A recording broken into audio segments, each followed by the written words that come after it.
tengah segala kelebihan yang kita miliki, yang memang membuat kita harus menghadapi masa depan dengan optimis, tetapi kita pun harus berani untuk melihat hambatan, tantangan, rintangan, ancaman, dan kesulitan yang ada di hadapan kita.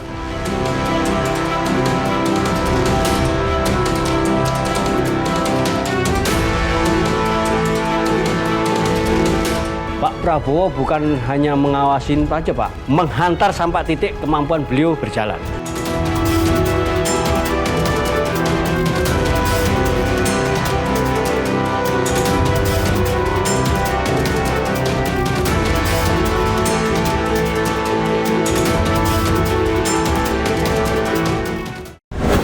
Kabinet Merah Putih menjadi nama yang resmi dipilih. Nama-nama putra-putri terbaik negeri ini telah dihadirkan dan masuk ke dalam susunan. Tim pemerintahan terbaik negeri ini siap menjaga amanat rakyat untuk mengawal Indonesia menjadi lebih maju. Tentu perjuangan panjang penuh liku untuk bisa menapaki titik ini punya cerita tersendiri. Tapi di depan sana tantangan sudah menanti untuk diselesaikan. Bersama saya Syafaati Suryo, inilah Inside Story.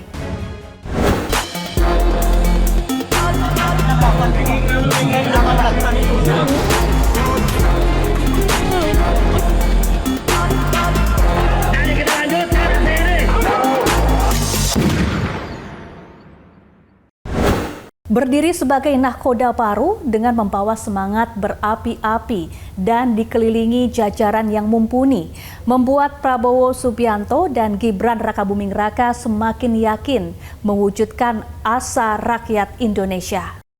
Bismillahirrahmanirrahim. Demi Allah, saya bersumpah.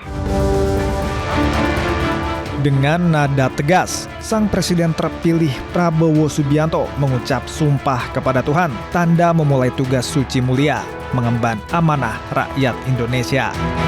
Begitu pula Wakil Presiden Gibran Rakabuming Raka yang akan mendampingi Prabowo selama 1 periode ke depan. Keduanya mengucap sumpah di hadapan wakil rakyat yang mulia. Usai menjadi penerusnya, Joko Widodo memberikan pelukan bahagia dan hangat, tanda selamat. Meski tak menjadi ibu negara, Titi Soeharto yang juga pernah menjadi pendamping Prabowo Subianto bertepuk tangan dengan raut haru bahagia. Tak seberapa lama, Prabowo menyuarakan pidato perdananya sebagai Presiden Republik Indonesia. Kita mengerti bahwa sumber alam ini terdiri dari sumber-sumber alam yang sangat penting untuk kehidupan manusia di abad ke-21 dan seterusnya. Namun, di tengah segala karunia tersebut, di tengah segala kelebihan yang kita miliki, yang memang membuat kita harus menghadapi masa depan dengan optimis, tetapi kita pun harus berani untuk melihat hambatan, tantangan, rintangan, ancaman, dan kesulitan yang ada di hadapan kita. Saya selalu mengajak saudara-saudaraku sebangsa dan setanah air untuk menjadi bangsa yang berani, bangsa yang tidak takut tantangan, bangsa yang tidak takut rintangan, bangsa yang tidak takut ancaman.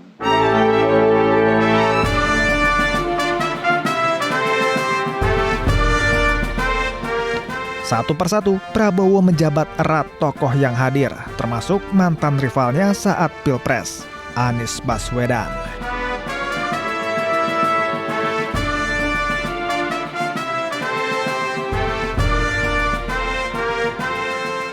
Putri Megawati Soekarno Putri, Ketua DPR RI, mengajak foto bersama. Sayangnya, Ibunda Puan tidak dapat hadir dalam pelantikan karena alasan kesehatan.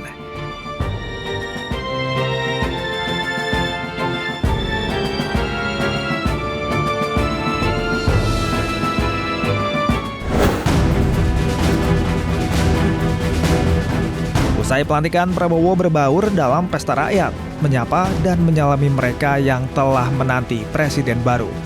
Harapan menjaga amanat rakyat terselip di antara riuh rendah kegembiraan.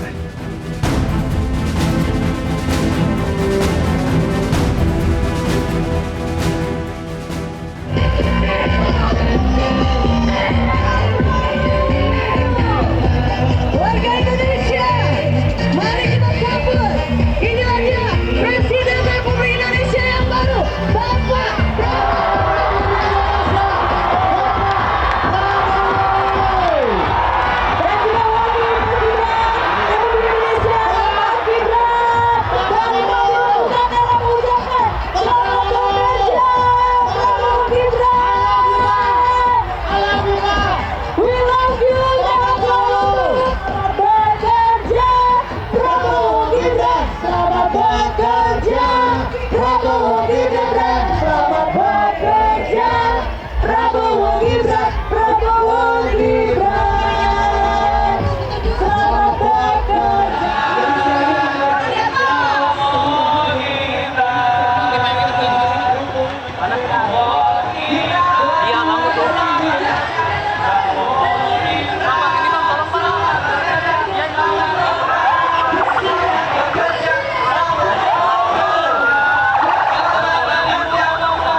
Minggu siang 20 Oktober, Joko Widodo dan Prabowo Subianto kembali bertemu dalam lepas sambut di Istana Merdeka.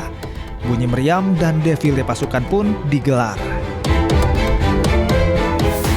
Lambaian tangan mengantar kepulangan Joko Widodo yang akan kembali ke Solo usai melaksanakan tugas sebagai presiden.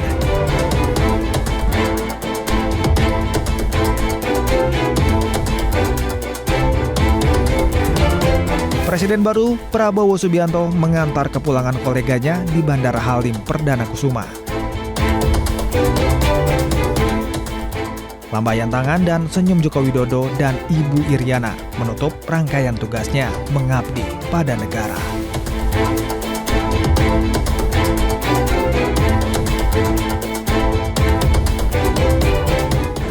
Perjalanan politik Prabowo Subianto tak lepas dari batu sandungan.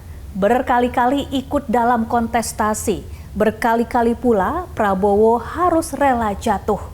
Namun dari setiap keterpurukan yang dialami, Presiden Prabowo terbukti bisa terus bangkit dan berdiri.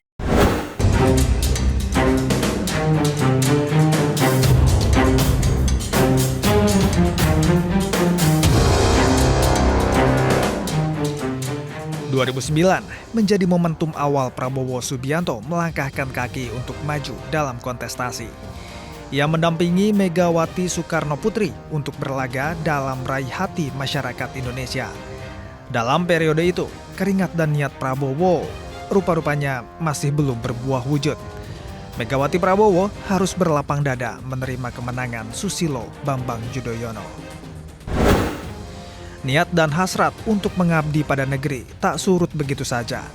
5 tahun berselang usai kekalahan, ia kembali datang sebagai calon presiden pada tahun 2014 didampingi Hatta Rajasa. Dalam periode ini, menjadi periode pertama seorang Prabowo Subianto berdiri melawan Joko Widodo. Dalam pertarungan di tahun 2014, sosok Jokowi yang dicintai rakyat karena aksi belusukannya berhasil memenangkan kontestasi. Hal ini sekaligus menjadi kali kedua Prabowo harus berlapang dada. 2019, Prabowo Subianto kembali muncul dan menggandeng Sandiaga Salahuddin Uno dalam koalisi Adil Makmur untuk maju dan melawan sang petahana Joko Widodo. Semangat Prabowo Subianto tak pernah luntur. Dalam setiap pidato yang diucapkan, Prabowo tampil dengan optimisme yang berapi-api. Meski sayang, Dewi Fortuna rupa-rupanya belum berpihak pada Prabowo Sandi. Sang petahana Joko Widodo lagi-lagi bisa mempertahankan singgasana. Setelah semua ketegangan yang berlangsung panjang, salah satu momentum titik balik kedua tokoh terbaik bangsa, Prabowo Subianto dan Joko Widodo ini salah satunya disimbolkan dari sebuah pelukan yang dibalut bendera merah putih yang dibawa atlet pencaksilat Hanifan Yudani Kusuma. Momentum ini terjadi kala Hanifan berhasil meraih medali emas atas kemenangannya atas atlet pencaksilat Vietnam Nguyen Thai Linh. 2019 hingga 2024 membuat hubungan Jokowi dan Prabowo semakin akrab. Dari rival hingga menjadi sahabat kental. Kemesraan dalam berkawan di antara keduanya terjalin solid hingga akhirnya Prabowo Subianto resmi dilantik sebagai Presiden ke-8 Republik Indonesia. Seolah tak ingin membuang waktu, Presiden Prabowo langsung mengumumkan nama-nama menteri dalam kabinetnya.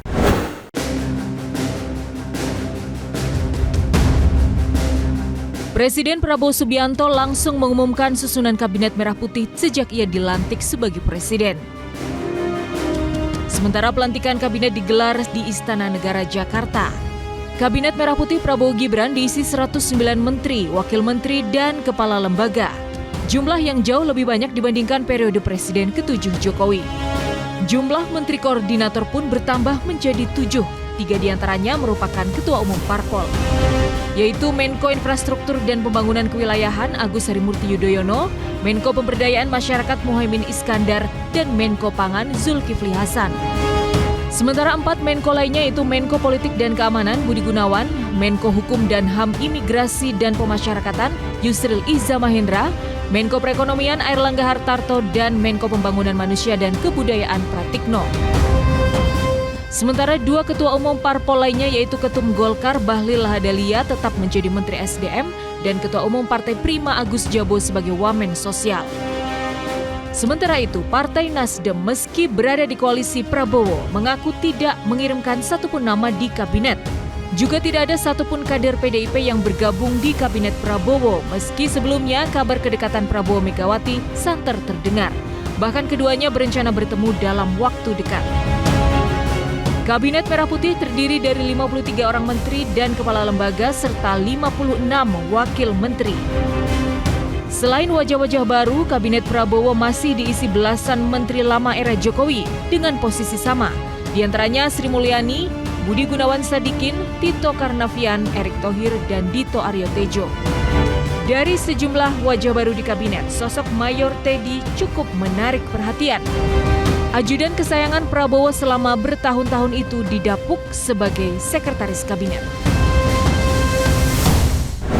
Yang berbeda di periode ini, seluruh menteri dan wakil menteri yang dipilih Prabowo harus melewati pembekalan di Lembah Tidar. Presiden pun mengungkapkan alasannya.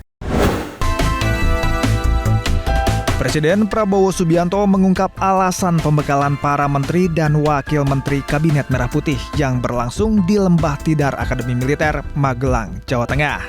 Rencananya, pembekalan berlangsung selama 3 hari, mulai 25 Oktober hingga 27 Oktober 2024. Dalam rapat perdana Kabinet Merah Putih, Prabowo mengatakan pembekalan di Akademi Militer dilakukan untuk membentuk kerjasama tim yang kuat.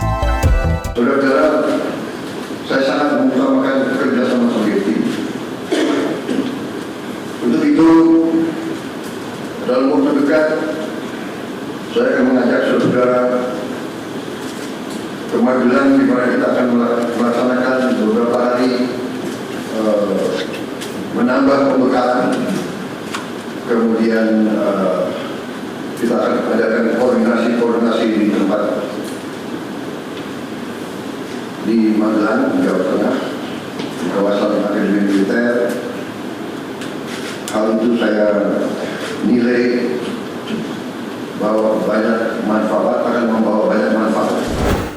Demi Allah, saya bersumpah. Demi Allah, saya bersumpah. Selain kerja sama tim, Prabowo juga menambahkan bahwa pembekalan Kabinet Merah Putih di Lembah Tidar Akademi Militer Magelang juga bertujuan untuk memupuk rasa keberanian dan tradisi cinta tanah air. Prabowo berharap nantinya Kabinet Merah Putih berani untuk menindak tegas para pejabat di lembaga kementerian yang tidak bekerja dengan baik dalam melayani rakyat Indonesia. Rombongan menteri dan wakil menteri kabinet tiba di Magelang pada hari Kamis sekitar pukul 4 sore. Mereka diangkut menggunakan bus usai mendarat di Bandara Adi Sucipto, Yogyakarta. Rombongan Kabinet Merah Putih bertolak ke Magelang dengan menumpang pesawat Hercules yang berangkat dari Bandara Halim Perdana Kusuma, Jakarta pada Kamis siang kemarin.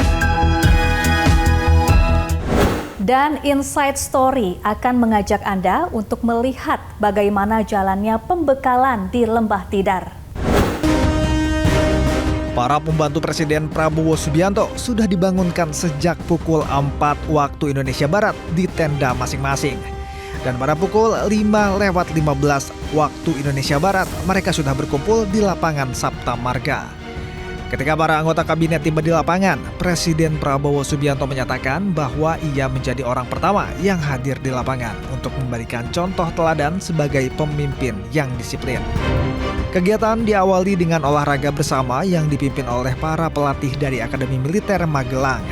Setelah berolahraga selama sekitar 30 menit, kegiatan dilanjutkan dengan latihan baris berbaris.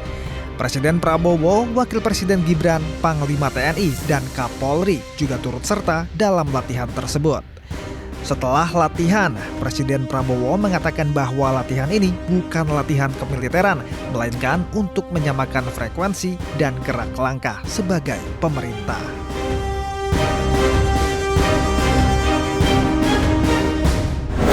Mungkin masih banyak yang bertanya, kenapa pembekalan harus dilakukan di Lembah Tidar dan terkesan berbau militer. Tentu karena Presiden Prabowo Subianto berasal dari kalangan militer.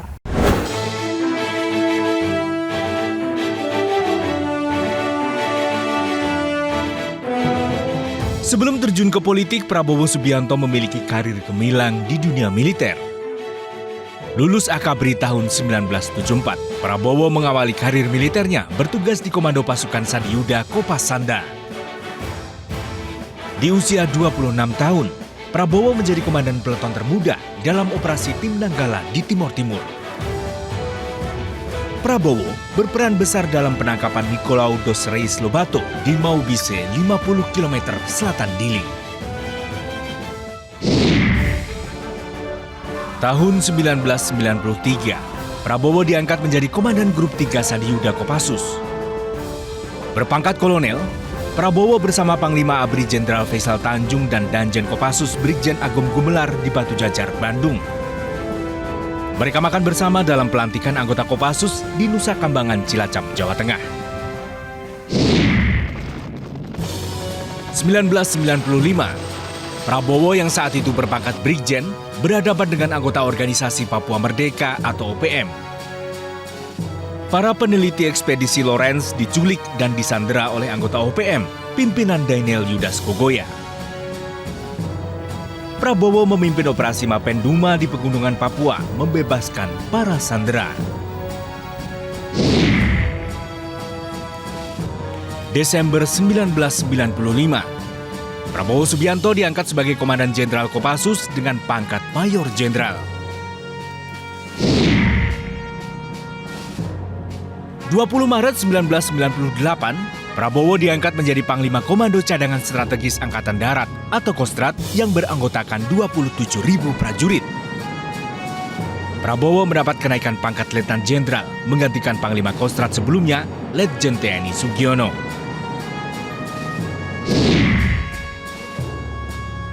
28 Mei 1998, digelar upacara serah terima jabatan Komando Sekolah Staf Komando ABRI dari Letjen TNI Ari J. Kumaat kepada Letjen TNI Prabowo Subianto. Prabowo mendapatkan penugasan baru sebagai Komandan Sekolah Staf dan Komando ABRI di Bandung, Jawa Barat.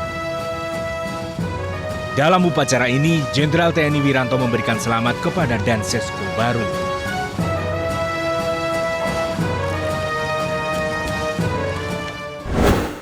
Darah kesatria dan ekonom mengalir kental dalam sosok Prabowo Subianto. Sesaat lagi, Inside Story akan segera kembali.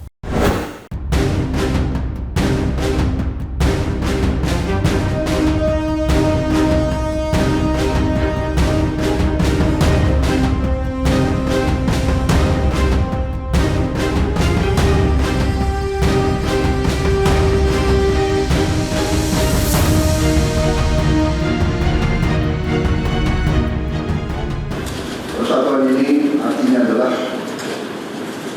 kita bisa sepakati mana adalah kepentingan nasional yang inti, mana adalah kepentingan nasional yang vital bagi kelangsungan hidup bangsa kita.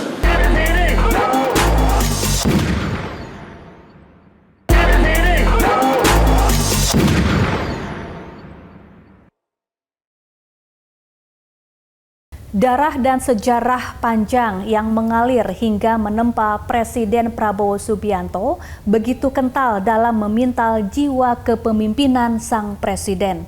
Selain darah kesatria, darah ekonom juga mengalir pada sosoknya.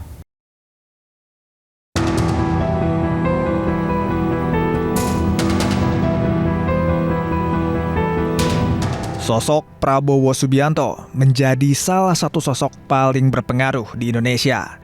Kiprah dan prestasi yang telah diukir sejak lama akhirnya antarkan keturunan dari Sultan Agung Mataram ini menjadi nahkoda sebuah bangsa besar bernama Indonesia. Tak banyak yang tahu, nama Subianto yang tersemat dalam nama besar seorang Prabowo adalah nama mendiang sang paman yang gugur dalam medan perang. Sang paman Letnan Subianto Joyo Hadikusumo beserta 32 taruna dan 2 perwira lain gugur dalam pertempuran kala mendampingi Mayor Daan Mogot dalam pertempuran Lengkong tahun 1946. Bukan hanya darah pejuang, darah ekonom juga mengalir dalam tubuh Presiden Prabowo Subianto. Dari sang kakek Raden Mas Margono Joyo Hadikusumo yang merupakan pendiri dari Bank Negara Indonesia pada 1946. Raden Mas Margono Joyo Hadikusumo juga pernah menjabat sebagai Ketua Dewan Pertimbangan Agung Sementara atau DPAS yang memberikan masukan kepada Presiden mengenai kebijakan-kebijakan penting. Darah ekonom Presiden Prabowo juga mengalir dari sang ayah, Sumitro Joyo Hadikusumo, yang merupakan seorang ekonom ternama Indonesia dan memiliki peranan besar dalam kebijakan ekonomi Indonesia. Hasrat harumkan nama Indonesia sudah tercipta sejak lama. Presiden Prabowo Subianto menjadi penggagas pertama yang memboyong anak bangsa mengibarkan bendera merah putih di puncak Gunung Everest.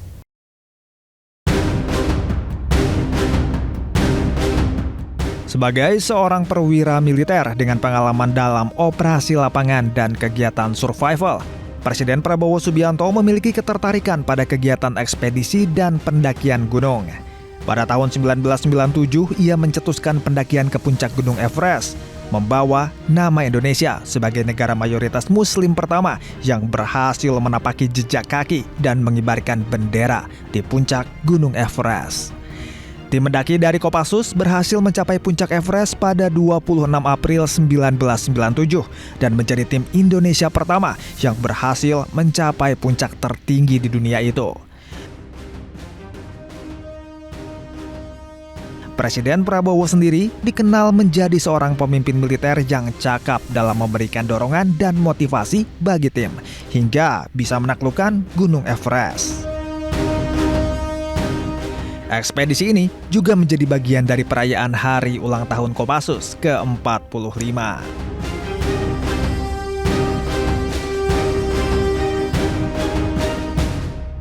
Karena merasa bangga dan terharu melihat tim yang dibentuk oleh Pak Prabowo ini berhasil mengibarkan merah putih puncak tertinggi dunia sebelum Malaysia nyampe. Karena ketika itu kan kita mulai bergerak itu Malaysia sudah tahun Pak, sudah injek-injek Nepal itu.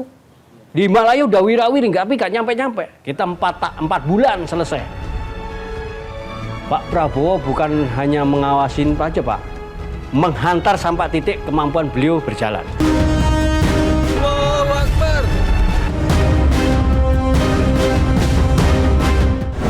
Dinamika kehidupan seorang Prabowo Subianto cukup dramatis dan membuat banyak pihak tersentuh. Salah satunya adalah kisah cinta Prabowo Subianto dengan Titik Soeharto.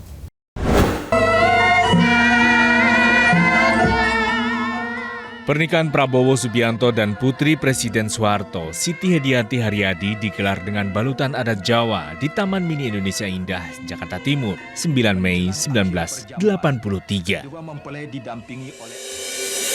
Dari pernikahan ini, pasangan Prabowo dan Titi dikaruniai seorang anak laki-laki, Ragowo Hidi Prasetyo atau Didit. Usai menikahi Titi, karir militer Prabowo semakin mentereng. Beragam julukan dialamatkan padanya, mulai dari The Golden Boy hingga The Brightest Star. Kenaikan jabatan demi jabatan diraihnya dalam waktu relatif singkat. Salah satunya ketika menjadi Komandan Kopassus tahun 1995.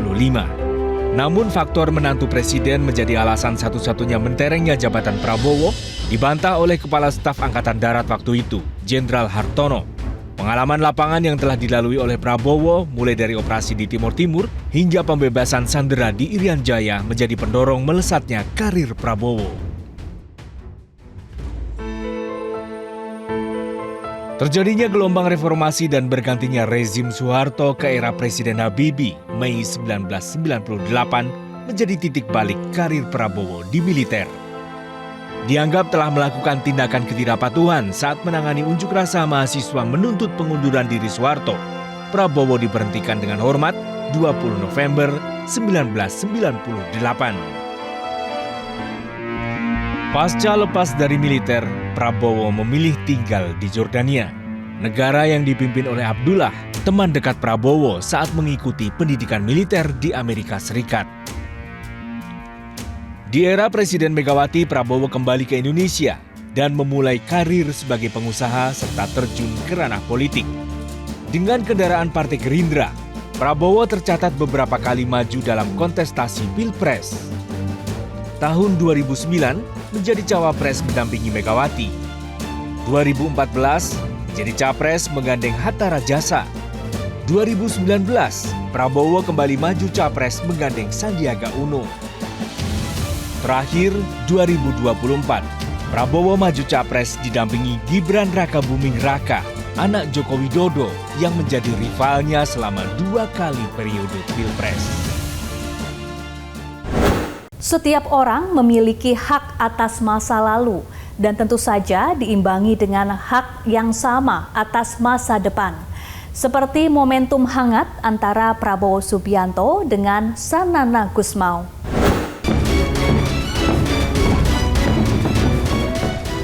Menjelang pelantikan di gedung DPR MPR, Prabowo menyambut sejumlah kepala-kepala negara hingga perwakilan negara sahabat. Tercatat 33 kepala pejabat negara hadir. Namun momen menarik terjadi saat Prabowo menyambut kedatangan Perdana Menteri Timor Leste, Sanana Gusmao. Prabowo menyambut kedatangan Sanana yang baru tiba di gedung kura-kura dengan pelukan erat selama beberapa saat. Sanana adalah tokoh menonjol yang memperjuangkan kemerdekaan Timor Leste. Sementara Prabowo pernah memimpin operasi Seroja dengan melawan Fretilin. Dari 1976 hingga 1985, Prabowo bertugas di Komando Pasukan Sandiyuda Kopasanda Angkatan Darat. Tim Kopassus pada era Soeharto menangkap Sanana tahun 1992 di pegunungan dekat kota Ainaro. Sanana dibebaskan pada era pemerintahan B.J. Habibie. Dalam sidang Kabinet Perdana, Presiden Prabowo Subianto menekankan kepada para menteri untuk menjaga frekuensi yang sama dan berjuang untuk rakyat Indonesia. Pesan ini disampaikan dengan nada sedikit mengancam. Sementara itu, Wakil Ketua Dewan Pembina Partai Gerindra, Hashim Joyo Hadikusumo menyebut akan ada evaluasi rutin bagi seluruh menteri untuk menjaga kualitas kabinet. Saudara-saudara sekalian, sekarang saya kira adalah suatu momen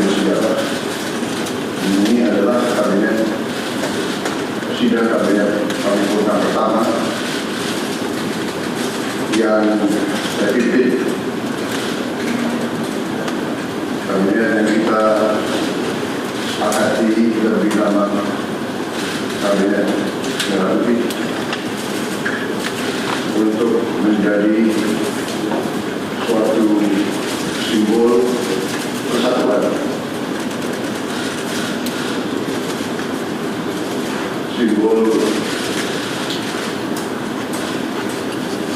kebersamaan, simbol kebangsaan. Saya terus-menerus beberapa tahun ini maju ke hadapan rakyat Indonesia, pada semua pemimpin politik, pemimpin masyarakat, pemimpin agama, pemimpin pengusaha. Saya terus-menerus menekankan pentingnya bersatu. Sumber kunci keberhasilan kebangkitan suatu bangsa dalam sejarah manusia berabad-abad, kuncinya adalah bila elitnya bisa kerjasama, bila elitnya bersatu. Persatuan ini artinya adalah kita bisa sepakati mana adalah kepentingan nasional yang inti, mana adalah kepentingan nasional yang vital bagi kelangsungan hidup bangsa kita. Kita masing-masing punya kepentingan politik masing-masing. Kita masing-masing punya kepentingan kelompok masing-masing. Tapi manakala kita sudah bicara tentang bangsa dan negara, kita harus sepakati kepentingan nasional yang vital. Saya meyakini bahwa kepentingan nasional vital kita tentunya harus kita sepakati adalah kemerdekaan dan keutuhan NKRI, keutuhan Negara Kesatuan Republik Indonesia, dan untuk menjamin keutuhan dan kelangsungan hidup Negara Kesatuan Republik Indonesia, kita harus dengan handal, dengan cerdik, dengan pandai bisa menjaga dan mengelola kekayaan bangsa kita. Hanya apabila kita bisa menjaga dan mengelola dengan baik semua kekayaan kita, hanya dengan demikian kita bisa memberi pelayanan kepada rakyat kita. Kita bisa memberi kebutuhan hidup rakyat kita. Kita bisa membayar segala keperluan suatu negara modern. Dan di antaranya tentunya adalah menjamin kedaulatan bangsa. Saya ingatkan saudara sekalian, jangan sampai kita lupa dengan Undang-Undang Dasar kita sendiri, Undang-Undang Dasar 1945, yang jelas dalam pembukaannya tertera tujuan-tujuan nasional kita, di mana tujuan-tujuan nasional kita sangat jelas oleh pendiri-pendiri bangsa kita. Tujuan pertamanya adalah melindungi segenap bangsa Indonesia. Kami kedua adalah kok bisa gemuk. Nanti takutnya high cost, ya, little output. Nah ini. Dan saya sudah dengar bahwa setelah 6 bulan bulan Maret tahun depan, April tahun depan, setiap menteri akan dan wakil menteri akan dievaluasi. Ya, so ini kalau dalam 6 bulan pertama ya maaf, yang kurang efisien, korup, atau kurang berdaya, atau mungkin lelah, atau kurang tenaga, ya bisa ngerti kan? Akan dievaluasi dan dia orangnya tegas. Saya kira banyak yang sudah tahu. Jika kita biasa melihat canda dan tawa dari Menteri PUPR Basuki Hadi Mulyono, namun kala itu Pak Basuki tak kuasa menahan tangis saat melakukan perpisahan di kantor Kementerian PUPR. Hal yang sama juga dialami Retno Marsudi saat pamit dari Kementerian Luar Negeri.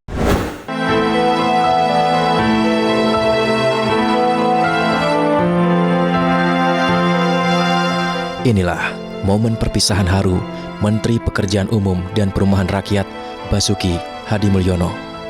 Di akhir masa jabatannya pada Minggu 20 Oktober besok, Basuki pamit dan pergi meninggalkan kantor Kementerian PUPR.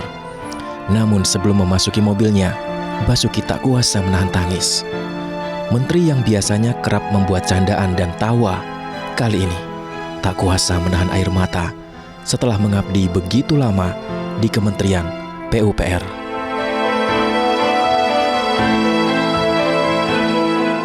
Tak berbeda dengan Basuki, Menteri Luar Negeri Retno Marsudi juga tak kuasa menahan tangisnya saat perpisahan di kantor Kemenlu.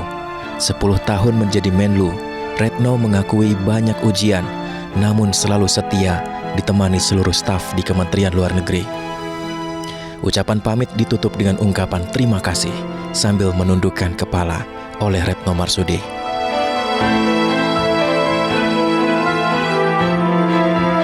And thank you for being there for me, and you will always be in my heart. Sekali lagi, aku pamit ya teman-teman.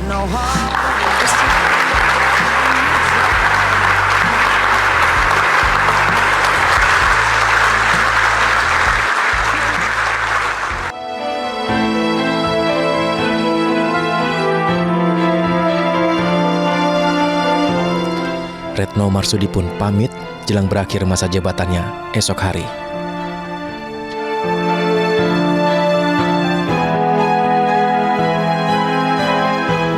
Selain calon menteri, calon wakil menteri, dan calon kepala badan, ada nama lain yang rupa-rupanya diajak Presiden Prabowo ke istana dari Kertanegara. Siapa dia? Inside Story segera kembali.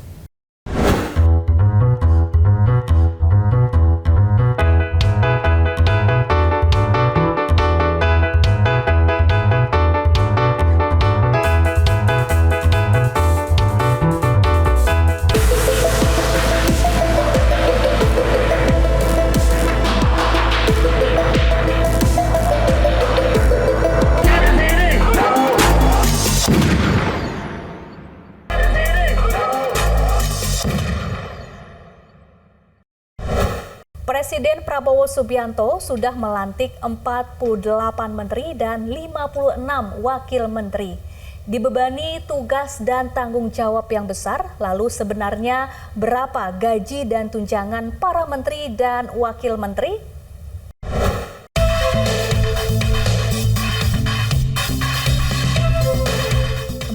Delapan menteri dan 56 wakil menteri Kabinet Merah Putih serta Kepala Badan Ekonomi sudah diumumkan dan dilantik Presiden Prabowo di istana. Belum lagi hari ini Prabowo juga melantik Kepala Badan dan utusan khusus Presiden. Gemuknya postur Kabinet Merah Putih tentu akan menambah beban anggaran. Selain untuk belanja kementerian dan lembaga, ada gaji dan tunjangan menteri serta wakil menteri. Gaji para pejabat ini diatur melalui peraturan pemerintah dan keputusan Presiden.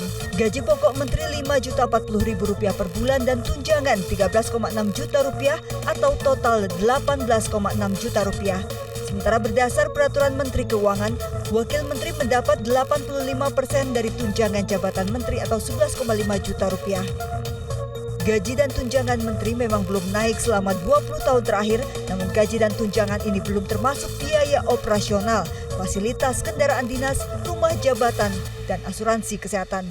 Jika wakil menteri tidak punya rumah jabatan, maka ia berhak menerima tunjangan perumahan Rp35 juta per bulan.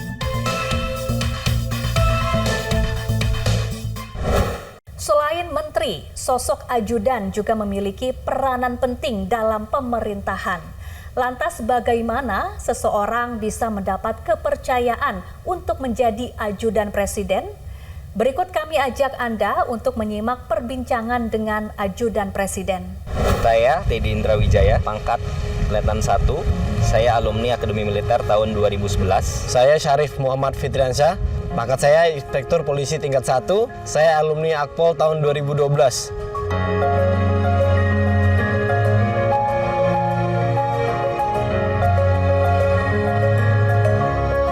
Kami diseleksi dari masing-masing angkatan, darat, laut, udara, polisi. Kemudian saya terpilih mewakili TNI, kemudian Syarif yang dari kepolisian. Gak ada sama sekali, Mas, tidak terpikirkan. Mimpi aja tidak pernah.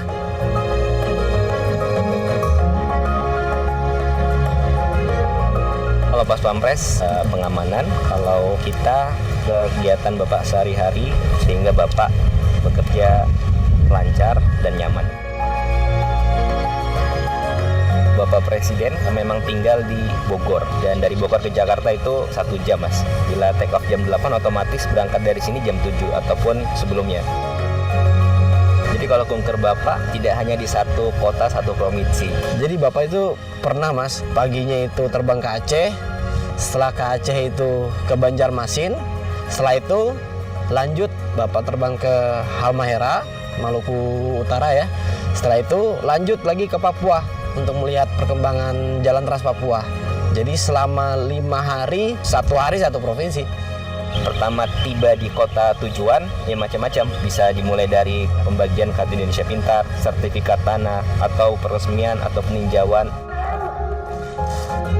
Nanti breaknya saat makan siang, kemudian biasanya kalau makan siang setelah sholat zuhur, Bapak akan sholat zuhurnya mampir dulu ke masjid terdekat dari pagi sampai malam, kemudian kelar acara bisa jam 9, jam setengah 10. Pasti saat tiba di hotel itu Bapak tidak serta-merta istirahat, pasti justru itu Bapak memikirkan yang lain. Bukan hanya memikirkan kunker, pikirkan ada kegiatan apa di nasional, kemudian mungkin di internasional ada apa, kemudian ada Bapak telepon sini, telepon menteri ini, telepon pejabat ini.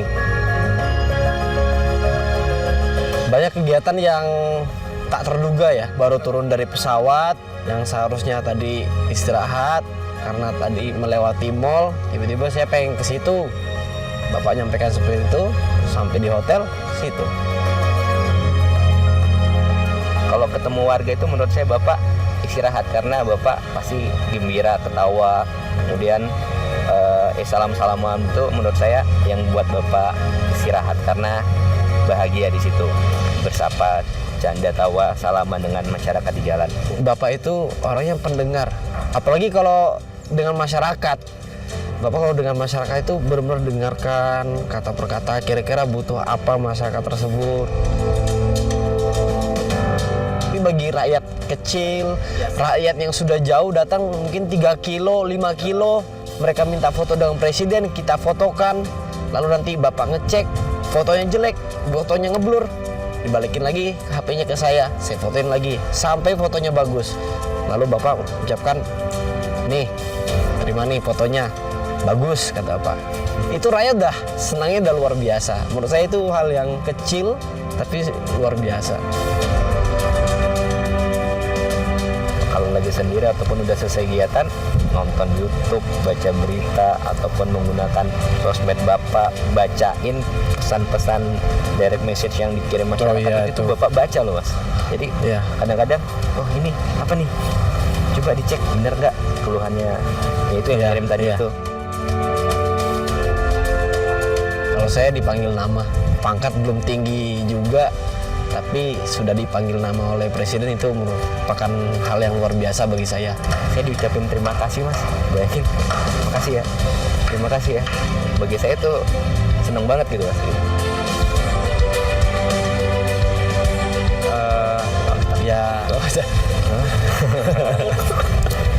Rahasia mas. Ini namanya curhat, masa saya kasih tahu.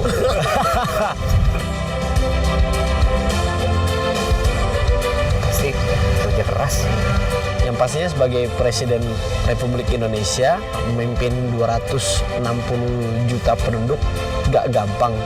Tapi beliau juga bisa memberikan contoh sebagai bapak bagi keluarga beliau, ya sebagai family man. Bapak itu banyak mas idenya. Iya, unpredictable.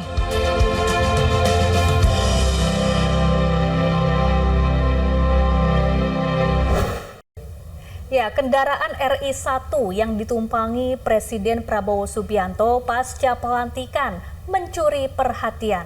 Dan berikut kami tampilkan profil dari Maung Garuda.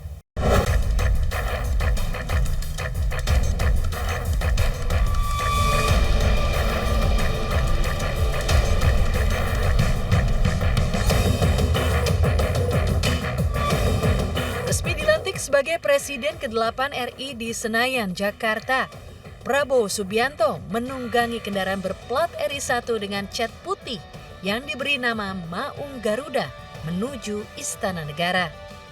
Mobil berfasad tangguh dengan bobot 2 ton ini merupakan kendaraan taktis ringan produksi PT Pindad dengan seri MV3 Garuda Limousine. Maung Garuda didesain untuk pertempuran jarak dekat dengan medan jelajah yang sulit. Ditelisik dari akun Instagram PT Pindad, mobil gagah ini dimodifikasi dengan bodi dan kaca anti peluru. Penggunaan ban berukuran R21 tipe Ren Flat Tire membuat Maung Garuda tetap bisa melaju meski mengalami kebocoran saat perjalanan. Pada velg terdapat logo Garuda. Sementara pada bagian interior, engineer PT Pindad menjanjikan kenyamanan dan keamanan dengan fitur-fitur mutakhir. Maung Garuda juga dapat dilengkapi dengan bracket senjata 7,62 mm, konsol senjata SS2V4, perangkat GPS navigasi, serta perangkat pelacak kendaraan.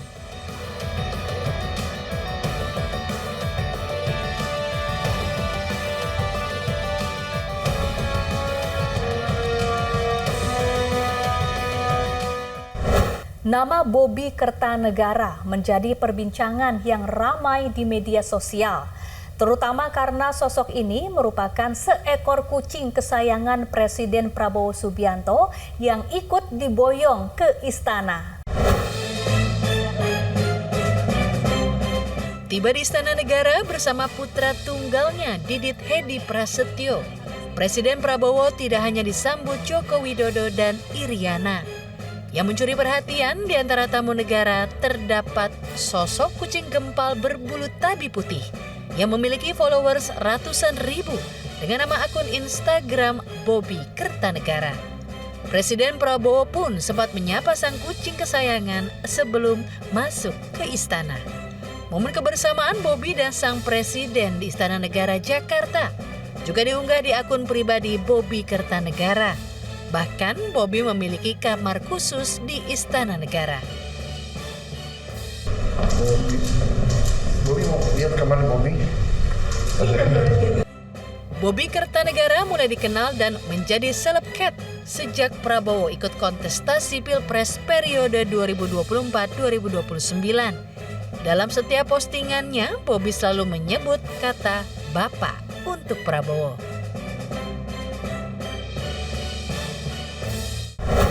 Sejumlah panggung hiburan disiapkan untuk mengisi hari pelantikan Presiden Prabowo Subianto. Hal ini tentu agar semangat yang dirasakan bisa menular ke seluruh masyarakat.